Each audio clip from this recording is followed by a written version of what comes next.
Hospital porters, pride and dignity, stop the New World Order. Welcome to HPANWO TV.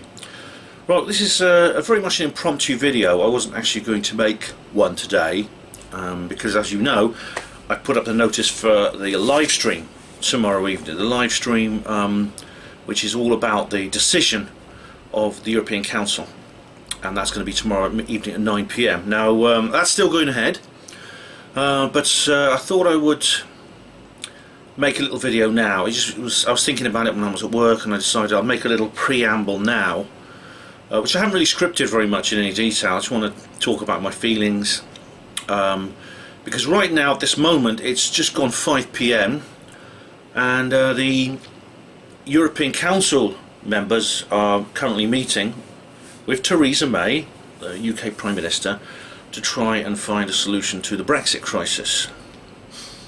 Now Theresa May. Now we're hearing all over the shop that she's the worst Prime Minister ever, and I can't disagree with that.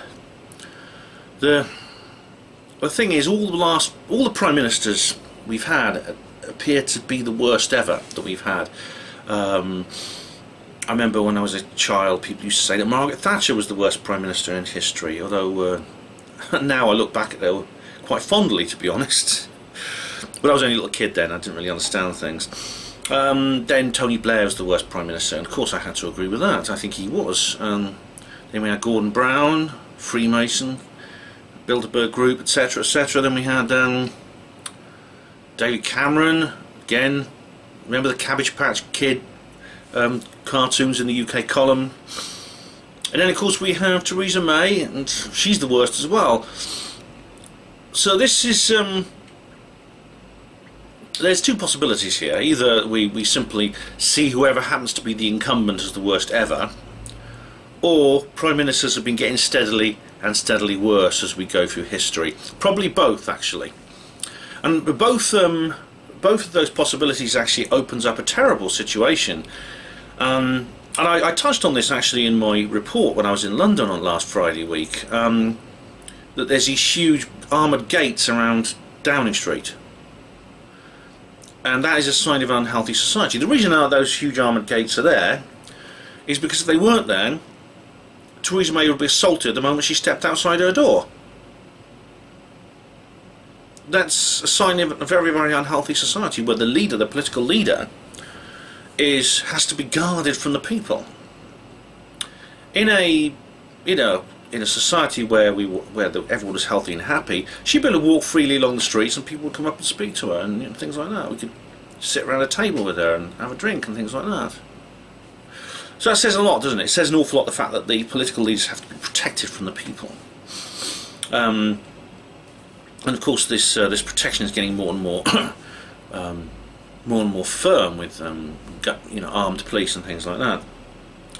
Now I'll say more about this tomorrow night, but the Yvette Cooper's bill, which I talked about on the previous video, the after the Brexit protest one, was passed by the House. Now there's some questions about its legality. I think this is going to have to wait till a future video. But I've just been listening to a chap. I mean, because it was passed by House of Commons by one vote. And of course the Remainers will go, it doesn't matter if it was just one vote, it was still passed into law. Well, they're complaining about the referendum and they're saying, but come on, it was 52%, that's not very decisive, is it, you see? So they have a double standard. But according to the rules, it was passed by the House of Commons, it was passed by the House of Lords with certain amendments, which could create a dodgy situation, which is something I'll go into in more detail tomorrow night. But it could mean that there could still be a supposing if the EU leaders refuse, there could be a cancellation of Brexit. If they grant the extension, then it'll just go on and on and on. I saw a newspaper headline, it was the Daily Express. I don't read newspapers, but you can see the headlines as you walk through the shops. It just said, another year in limbo. Because Donald Tusk, the President of the Council, is actually suggesting that he's going to suggest to the leaders of the Council, the European Council of Nations, or Member States as they call them, that Britain be granted a 1-year extension, just 1 year, and it's just 1 year. They were talking about weeks before, now they're talking about years, or months and years. But they say it'll be flexible. It could be ended at any time as soon as a deal comes together. Which means that she has the option. They have the option of extending it to a year, but it could be ended sooner. Which means it's going to be a bloody year, isn't it? Let's face it. Now, I was on a brilliant radio show last night, and I don't know if it's actually it is on Facebook. I don't know if it's on YouTube yet, but it was the Aslan's Army people. That is with the Aslan's Raw, and I've been on their show before, and I'll put a link in, not in this description box, on the HPANWO Voice blog as soon as that is up, and I might put a link in the description box of future videos when that is up. But it was really good. I was on along with the other people. It's basically the UK's QAnon community and the various People's Revolution Party, things like that. I don't know if they've split now, because I think there was a split between one group and the other. I'm not sure. But anyway, I like both of them. If they've split, then I'm still fond of both sides, and I think they're really good. And it just struck me. This phrase came into my head. I don't know if it's someone else said this, and I sort of like heard it and forgot it, and I'm sort of subconsciously remembering. But I know it can be attributed partly to Percy Shelley, the famous poet, because he talks about people rising like lions from their slumber. He was talking about the Peterloo massacre of 1805, which took place in Manchester, where basically a group of peaceful protesters were attacked by the army on horseback, and many were killed. This is something that Critical Mass Radio actually was the only people who marked the occasion, and I'm very proud to have been the bicentennial 200 years after in 2005. It must have been later than that. Sorry, it must have been 2012. Apologies, 2012. Yeah, it was 1812 that Peterloo massacre took place. Rise like lions from your slumber. We are many, they are few. That was a poem by Percy Shelley. Now, it just struck me that Britain. You see, Britain is, and I said I wrote this in a comment to somebody, that Britain is a nation of lions, but we're ruled by snakes and sheep. And I thought, this just popped into my head, and I just think it's so accurate. Even I mean, of course, when I say snakes, you know I kind of mean it literally, don't you? I mean, the animals are metaphors for human characters, but with snakes I kind of mean it literally. However, even leaving that aside, I think that metaphor is excellent, even if you don't believe it literally with the snakes. That we're a nation of lions, and we're ruled by snakes and sheep. When I was at the protests, when I was at the protest on Friday, it was like Simba's pride. There were so many lions there. And when I look into Parliament, I see snakes and sheep. Look at the bloody Ramona protests, I see sheep. Just sheep. I think that just very sums it up, kind of, you know what I mean? But someone on the radio show last night said something very interesting. He said, and I'm paraphrasing now, I can't remember their exact quote, but he basically said that this has been a magnificent opportunity. What's happened here is really, really good, and we should be happy with the outcome of this whole situation. I know it's true, because as you know from watching this series of videos, I've expressed frustration, I've expressed anger, I've expressed scorn and contempt and sadness and happiness in the case of the protest. But I have on a rational level, because my emotions have been all over the place, but on a rational level, this is good. What's happening now is great. And he said, this guy said, I think it's Fred, his name is, he's one of the admins on the Aslan's Army group. He said that if the referendum had come back leave, as it did, as it came back leave, and the government simply said, oh yeah, here you are then, right, start Article 50, 2 years down the line, that's it, we're out. There you go, we're out. And it would have been far less educational to the people than it has been. It would have would have not have awoken so many people. It would not have created this hailstorm of red pills that has been covering the country as a result of this. This division, this conflict, has been extremely character building, and it's spread knowledge, it's spread understanding and wisdom about the relationship between the people and the political system. So this is what I mean when I think it's good. By the way, I've changed the camera angle slightly as well. I've actually raised it up slightly, so you're seeing me from a slightly different angle. As you can see, Russell is, you know, his profile is slightly, you know, in parallax to me, is slightly different, and the shirt behind me, and the uniform, and that's I'm just trying experimenting with a different angle on the camera. Anyway, what I mean is, this is why I'm trying to be optimistic. Trying to be optimistic because this is a sign that the 2016 effect is still here. That the Illuminati, despite the fact they clawed back the ground, they tried to claw back the ground they lost in 2016. And there's a link in the description box called Why 2016 Matters, which gives you some details about that if you haven't seen it already. They tried to claw back the ground they lost, and they failed. Because if they hadn't failed, this wouldn't be happening. The situation we have now would not be happening. They are in disarray. They have the Illuminati has not stepped in and told them what to do, so they don't know what to do. It's great, isn't it? So I'm trying to bear that in mind, trying to be optimistic. Now, what's going to happen next? Well, you will know what happens next when you watch by the time I do the live stream tomorrow evening, I'll know the outcome of this. And so I don't know what exactly that live stream is going to be. However, I know that there's only several outcomes that can happen. Now, there's a lot of people saying that the European Council is granting Britain another year, flexible for another year. That's not been decided yet. That was the recommendation of Donald Tusk, who's the Prime Minister of Poland, and he's also he's the President of the European Council. He has recommended that he's recommended to the Council they allow Britain a year's flexible extension, which is annoying because they were all saying, you know, when they have now done the extension to April the 12th, they said that's it. No more. April 12th and that's it.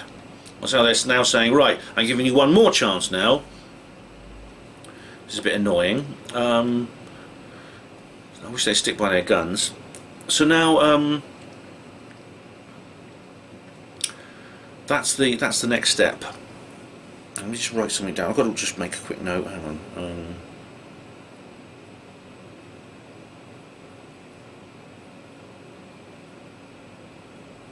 And pardon me a moment. Right. Now the one option is they might get this damn extension. And it does seem to be the most likely outcome at the moment, which is going to be very, very frustrating and worrying for many people. I mean, this really does frighten people. A lot of people are very frightened of this. The way that the referendum has been ignored, the way the government are dallying around their obligations and they're trying to find all kinds of loopholes to wriggle out of it, the way that so many of our fellow citizens are quite happy to collaborate with them on this. I'm talking about the Ramonas. This is scary. It's scary stuff, but it's all the fear doesn't come from a new situation that's emerged. The fear has come from basically from a revelation of a situation that has always existed. So, for example, the government have always done this to us. It's just now we can see it. They're not trying to hide it anymore. They're transparent. They can be easily work. They can easily see what they're up to.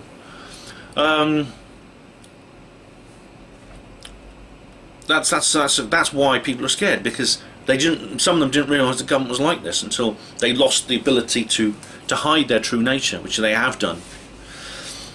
As for our fellow citizens, well, it's true. This is, I mean, when I see what the kind of rhetoric the Ramonas talk about, and their political lackeys, the junior officials in the Labour Party, for example, the Gina Millers and people like that, they're saying quite openly, we want a dictatorship of the intellectual left-wing middle class and the bureaucrats behind them.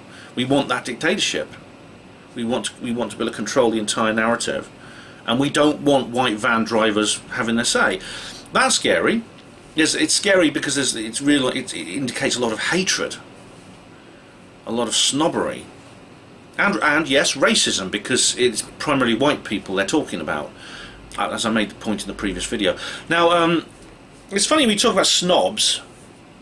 You know, the idea of snobs. It's usually something when we think about snobs, we always think about some lord and lady of the manor. You know, old money, sitting in their stately home, and there were servants waiting around them. In my experience, you know, those people are actually, the upper classes are actually quite respectful towards the working class. You know, despite portrayals such as, you know, Lady Chatterley's Lover and these other TV shows that attempt to portray the upper class as degenerate and mean and spiteful. The truth of the matter is, generally speaking, from what I've heard, they're not. For people who have to deal with them, they're not. They're actually kind. They're respectful, generally speaking. There's obviously exceptions, and they have an awareness of the value of people of all social stripes. The snobs, that is, those who actually literally hate the white working class, you won't find in some manor house in the countryside. You'll find them in universities, in the gender studies department. You'll find them in local councils, in the women's groups and things like that. That's where you find the real snobs. If you define snobs as somebody who hates and who fears or despises people of a lower social class than themselves, that's where you'll find those people. And yeah, that's scary. That is upsetting. It's frightening, because I don't like to think of my fellow citizens regarding me in that way. I don't like to. I think it's dangerous they have this idea. I mean, they could do an awful lot of harm to people like me, to me and people like me and my family. In the right political situation, they may actually do an awful lot of harm. And I don't believe I've done anything to earn their contempt. I've served as a hospital porter for 23 years. I've helped make people better of all social classes, from all kinds of backgrounds, all racial, cultural and social backgrounds. And I did it with dedication and with love and respect. I don't believe I've done anything to earn their contempt. I think I've done a lot to earn their respect, and they don't show me any. So that's upsetting. That is upsetting. But you know, this is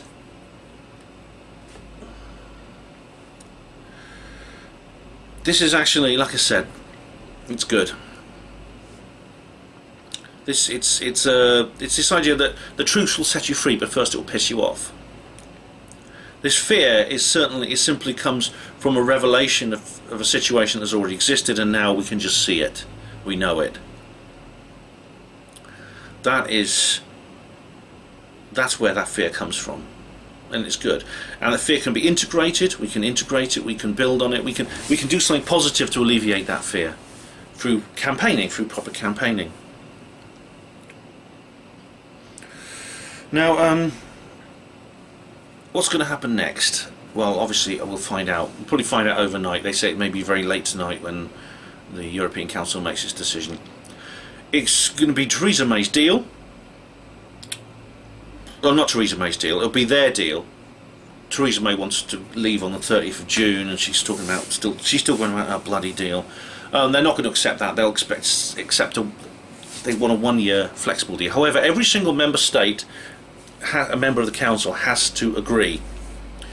Now, I really will. If people like Viktor Orban and Matteo Salvini don't, you know, if they go along with this, I want to know why. I want to know why these people who profess to be pro-independence, pro-freedom, I want to know why they've done this. Why didn't they veto it? Because if it only takes one vote to veto it, and then we're out without no deal on Friday.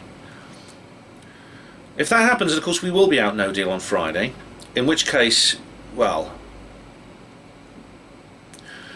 I think the most likely thing, if that decision is made by the council, then we will be out, no deal, on Friday. In which case, I'll have to make an entire different video, and I will be in London that evening celebrating. I'll be singing Jerusalem again, only this time. Of course, according to the judges ruled actually at the High Court that we did actually leave on the 29th of March, but of course the government will then admit it. So that will be the kind of what I mean when we say we're leaving and we'll be out. Is that it'll be official. It'll be officially announced. So I'll be in London partying on Friday. If we're not, then it's probably going to be some kind of protest on Saturday. I'll probably be down there.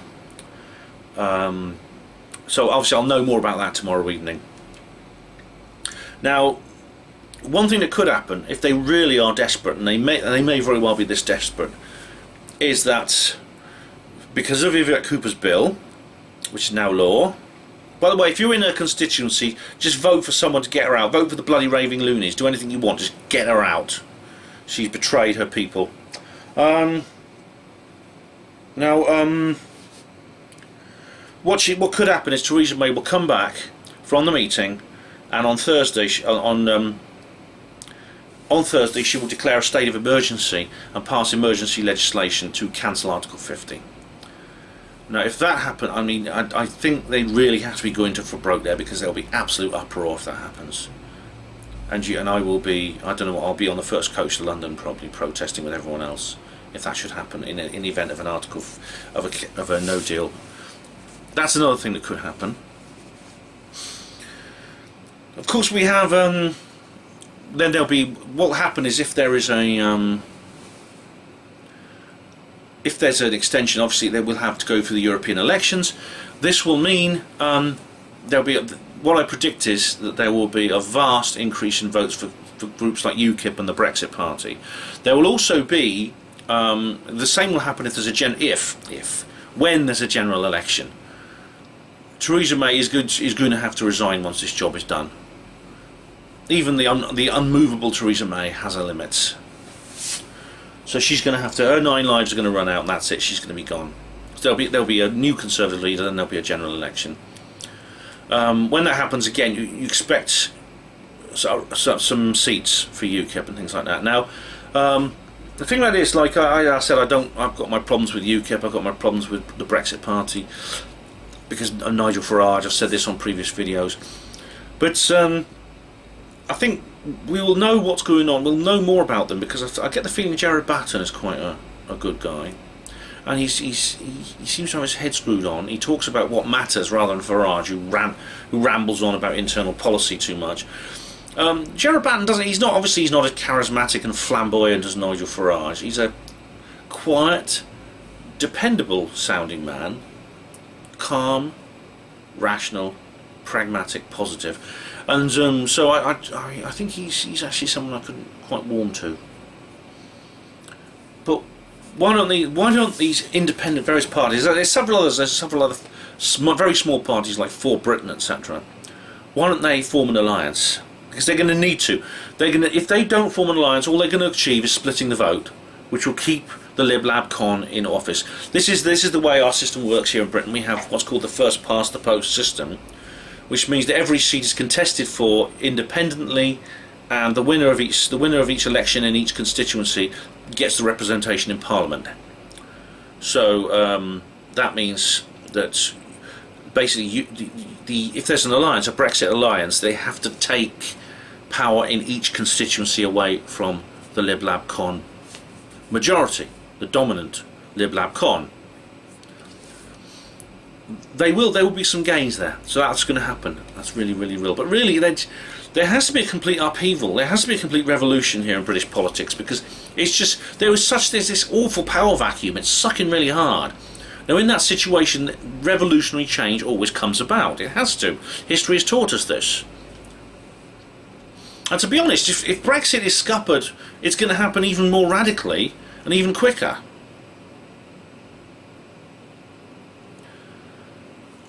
So, I mean, if you want to know who to vote for, I can't tell you. I don't know. I don't know what to do. See, I don't... That's something I'll have to tackle in the future, I think, on a future video. It really, really will. But as I said, if on a rational level, we have reason to be optimistic. I mean, to give you an example, do you remember Parliament was suspended the other day when it was actually when the Lords were debating Cooper's bill, and they said it was I think it was a blocked drain or leaking roof or something like that. I thought, likely story, that just sounds too convenient. Do you remember the parliamentary printer broke down as well? Can you believe that? The parliamentary printer broke down. The excuses they come up with are unbelievable, they really are. It's when they flail around like this, it's just so amusing to watch them do this. It's the people who always seem to know everything because they're being told what to say by the Illuminati. When they don't have this little Iago-like voice in their ear, they run around in circles like headless chickens. It's hilarious. It's absolutely hilarious. Oh, anyway, I'm interested to see what other people have to say. Actually, I'll listen to. I mean, obviously there'll be other commentary. Maybe I can cover that on tomorrow night's live stream. I've got a point for those of you who listen to HPANWO Radio. I'm sorry there's not a HPANWO show this week.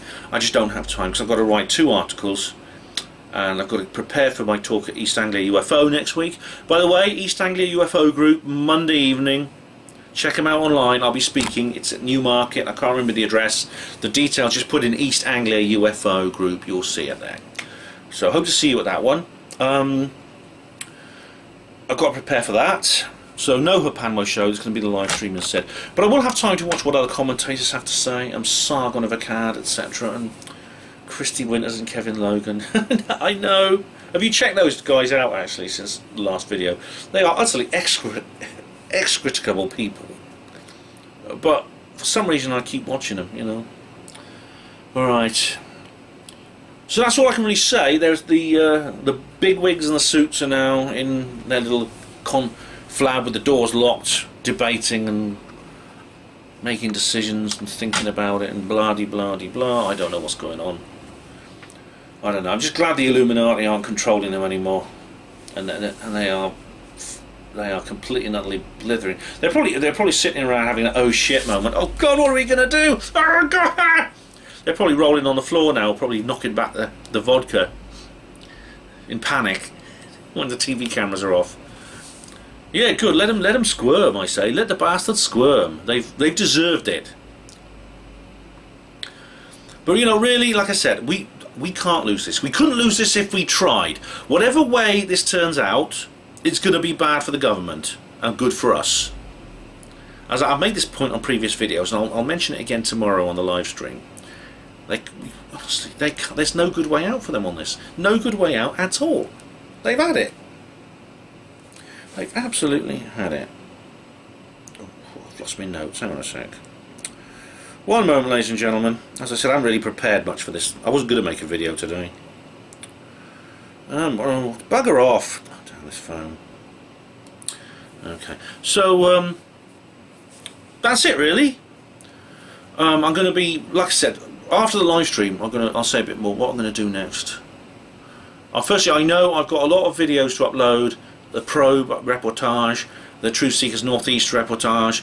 I've done an interview with a guy who's a hypnotic regressionist. I've done lots and lots. I've got lots of interesting videos to upload, which I haven't edited yet. I filmed them and I haven't edited them yet. They're coming in the next few weeks. I've got to, I've got to do a comments reply video next, I think, because the comments are really building up. So that's going to be sometime next week. The live stream tomorrow, incidentally, I mean, I actually said this in the notice. The live stream tomorrow is going to be a bit different. I'm going to deactivate the comments while I'm reading the lead off because we had a bit of trouble last week. Firstly, people were complaining because basically I wasn't replying to their comments live. There was a delay while I was reading out the lead off. There's several ways you could do this. And firstly, if people don't comment during the lead off, that will help. But I thought, well, maybe I can actually disable the comments during the lead-off while I'm reading the lead-off, and then enable them when I finish the lead-off, when the discussion begins. So I'm not just reading comments that people posted half an hour earlier. I don't think the lead-off tomorrow will be very long anyway. I mean, in the way this video can act as that lead-off. Another problem, of course, last week we had the trolls, so I had to ban a couple of people. there was, I don't know the rights and wrongs of it, but a massive argument broke out between two posters, and it disrupted the discussion for everyone else, and I'm not going to allow that this time. So that's another reason why I want to be able to monitor the comments live. Several people have made an offer to be appointed moderators. I appreciate that. I'll see if that's necessary, but I appreciate the offer. Maybe I'll take you up on that. Anyway, 9 PM tomorrow. See you then. It'll be a good live stream. We will know more tomorrow. In fact, we will. They're deciding it now. We will discuss it tomorrow evening. Thank you for watching HPANWO TV. Have a good evening. Talk tomorrow at 9 PM British Summer Time. Hospital porters, pride and dignity. Stop the New World Order.